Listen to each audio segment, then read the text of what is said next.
Alright guys, back again. It's been a while. Out here with the original internal combustion reactor. Now this is part of my experiment. I got a thermocouple hooked up bottom and top. So I've also got one of these little laser gauges, although these are quite hard to see.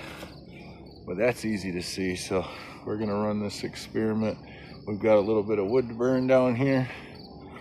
And that hose coming in has about 1 horsepower of pumped air, low pressure, high volume. And I've got these sticks going over here. And this is how we started. We just, let's see, 2025. I got a fancy ass grill over here with the burner that I use to start my charcoals. Super lazy like, but super convenient. And now we're gonna dump those coals in here in a minute and get this going.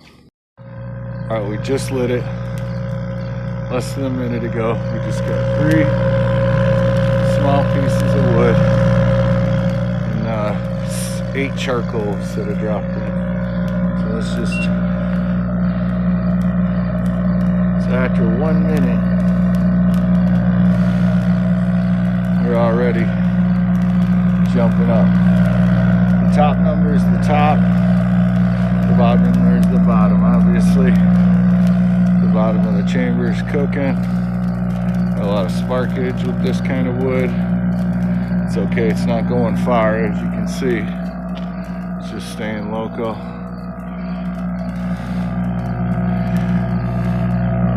We're up to 180 already. And that's, if you look at this is very thick steel. It's about 3/8 of an inch thick. This fire extinguisher, it weighs over 40 pounds. And we're already heating it up.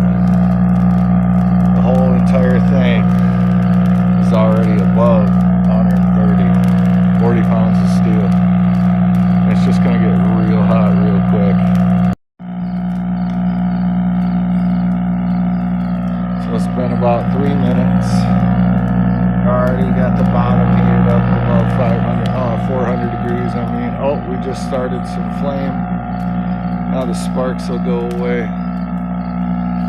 And it's approximately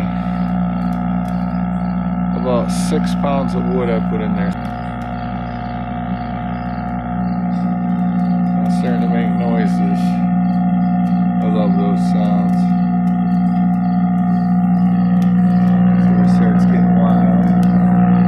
Right around 750, you start superheating steam. Whoa, magnet.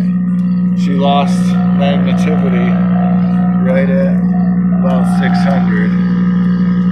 So we'll let that just push against there naturally. Oh, 670. 729, so it's going up exponentially now. So now the whole bottom's glowing. It's been about 5 minutes. 929 degrees. On the bottom, let's turn the lights on. Well, no more thermocouples, because when you hit 600, you lose the magnetism of the steel. So top and bottom are above 600. I think the last reading was 1090 from the bottom, but it's still starting to get oranger and oranger. I'm about to add a piece right now.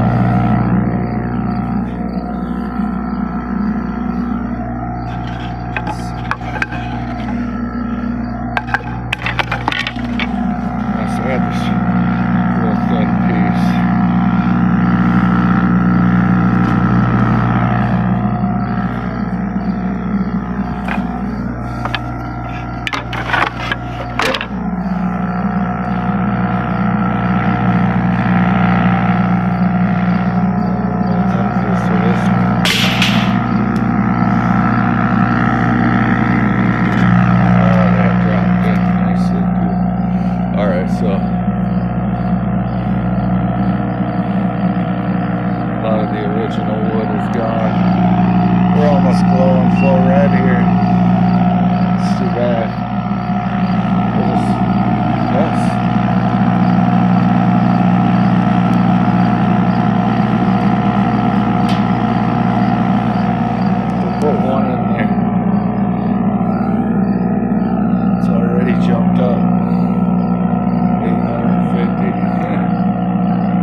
Let's see where we're at. Oh, 1,187. Yeah, it hasn't even been 10 minutes. We got over almost half that steel glowing. Crazy sounds. Oh, both magnets are off. Thermocouple on bottom is still touching. And that's reading 1,086. This one fell off, so it dropped down to 152. So that's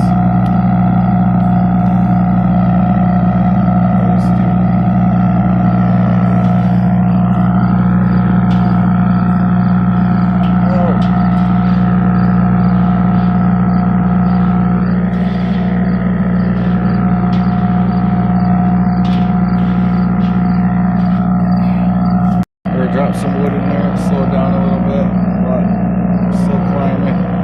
1,500 reading near the top, so the bottom's got to be just ridiculous heat.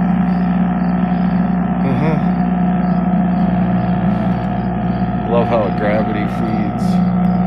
So it's going in. It's just straight gravity feed.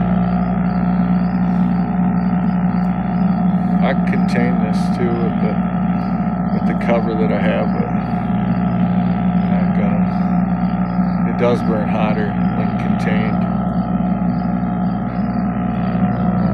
So now we're staying around 1,350, 1,400. Stay tuned to my next experiment because I'm gonna do this underwater in a 25-gallon can and test how long it takes to boil the water, all of it. That'll be a good test of BTUs because I'm going to weigh the wood and everything.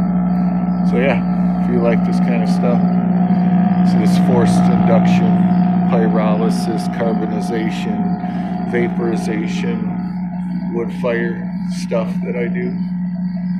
It's just one experiment. I was just reviving, and I've done this with the same chamber about 30 times for different purposes. It's a good chamber. It never degrades or melts. It almost becomes transparent though, where you can see the wood in there and everything. It's kind of cool.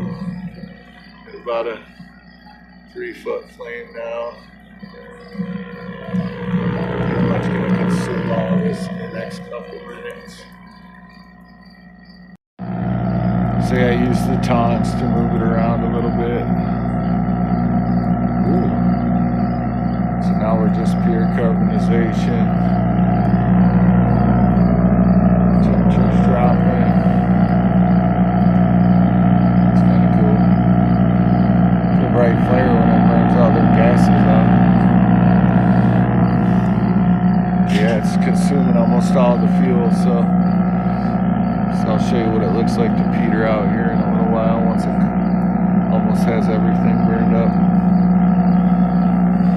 See, it's kind of jumping between pyrolysis and combustion. Phase change is really cool. When it first goes from combustion to pyrolysis, there's an explosion. This can also explode if you limit the output size of the exhaust on the internal combustion reactor. You get below a certain size and the superheated steam from the wood starts causing explosions. High overpressurization, so you got to watch out. You get above 750 in the internal combustion reactor, that's when it all starts happening. If you have a big enough exhaust, it'll contain all the sparks, all the wood tars and everything will condense back down and in. That's the secret. You need a really tall. I actually have used this flagpole as for an experiment for wood gas, using it as a chimney to clean the wood gas, which worked out really well. I'll show that in a future video too.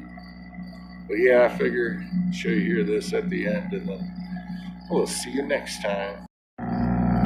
Yeah, I moved it around again. She gets a little bit wild. That's burning down. 1,200. That's at the top, remind you. That's not down there where it's probably 2,300. Just below the melting point of steel. can't because there's so much of it. It's like so thick, good high quality. It's not gonna melt in open air. Oh, that's wild. I just noticed it jumped way up to 1500. It's kind of strange. It's petering out. It's running out of fuel. It's only one, couple sticks, too, it looks like. That's all we got. That's one. That's the other. That's other. I don't know if you know that. That dropped way down because I think I actually see the front now. It's right there at the top. What are we at? 1,000 up there. I got a little metal grate for cooking we can put over it. We won't. So yeah, this is what it does when it runs out of fuel. It just peters out. Kind of cool. So crazy how fast and much fuel is burning because now it's petering out. It hasn't even been 15 minutes. I've already burned at least 20 pounds of wood. 15 minutes. Which, that's crazy because 20 pounds is about 160,000 BTUs. I did that in 15 minutes. So about 500,000 BTUs is what the math is showing already, but we got to do more tests. But yeah, anyway, thanks for joining me. Maybe I'll show you one more clip here at the end. I'll throw one more thing in. What you're seeing now, the end, and it's so hot over here, you wouldn't believe it. It's pure infrared. This is pure carbonization. There's no wood gas left. The tars and wood tars are all cooked off. The only thing left in there is basically your normal fire would be what you call hot coals. In this kind of fire, it's not hot coals, it's an air-driven pyrolysis and vaporization reaction, burning the carbon away to nothing. So that's the very last stage. It makes the most heat, the highest temperature. It releases the most energy as well. It's kind of cool. Guys, I'm gonna shut her down. Take the power off because most of this heat's been generated, although it's still tops 850, 804, 716. So the main is cool.